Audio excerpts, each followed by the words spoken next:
નમસ્કાર, સ્વાગત છે દરેક મિત્રોનું અમારી channel life science with professor માં. આજના લેક્ચરની અંદર જોઈએ એકદળી પ્રકાંડ. એકદળી પ્રકાંડની વાત કરવામાં આવે કે દ્વિદળી પ્રકાંડની જેમ આ પણ કોઈ વિશેષ રચના દર્શાવતો નથી. દ્વિદળી પ્રકાંડ જેવી વિશેષ રચના દર્શાવે એવી કોઈ વિશેષ રચના દર્શાવતું નથી, પણ નોર્મલ રચના દર્શાવે છે.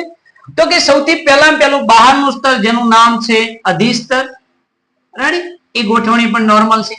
ત્યાર પછી વાત કરવામાં આવે કે અધિસ્તર ઉપર શું હોય છે કે ક્યુટિકલ નું આવરણ હોય છે, પ્રકાંડ રોમ ધરાવે છે, અને ક્યારેક ક્યારેક અધિસ્તર ઉપર આવરક પર્ણતલ જોવા પણ મળે છે. શું જોવા મળે છે? આવરક પર્ણતલ પણ જોવા મળે છે. રાઈટ, આ અધિસ્તર છે તો કે થોડા ઘણા અંશે કેવું જોવા મળે છે? લીલું જોવા મળે છે, કારણ કે એકદળી વનસ્પતિ છે, મોટા ભાગે ઘાસ ને ખૂબ જ એટલી બધી ઊંચા કદની કે દ્વિતીય વૃદ્ધિ દર્શાવતી વનસ્પતિ છે નહીં. તો અધિસ્તર મોટા ભાગે પોતાના જીવનકાળ દરમિયાન કેવું જોવા મળે છે?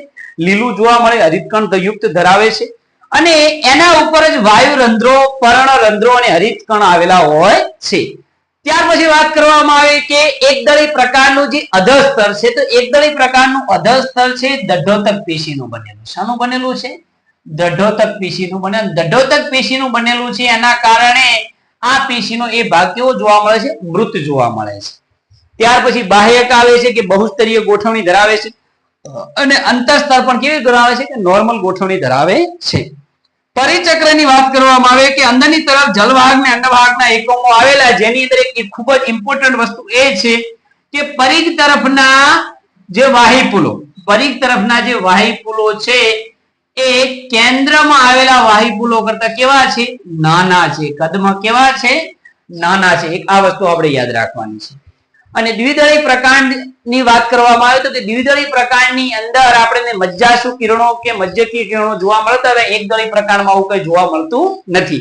અને એધાની ગેરહાજરી છે, એનો મતલબ કે એકદળી પ્રકાંડની દ્વિતીય વૃદ્ધિ પણ નહીં થાય. દ્વિતીય વૃદ્ધિ પણ થશે નહીં. અને મોટા ભાગની ગોઠવણી કેવી છે? તો કે સહજ, અવર્ધમાન અને કેવા વાહિપુલો છે? તો કે બહુસૂત્રીય ગોઠવણી ધરાવતા વાહિપુલો છે. તો આ છે એકદળી પ્રકારનું વર્ણન. આના પછી આપણે હવે જોવાના છે દ્વિદળી પર્ણ અને એકદળી પર્ણ.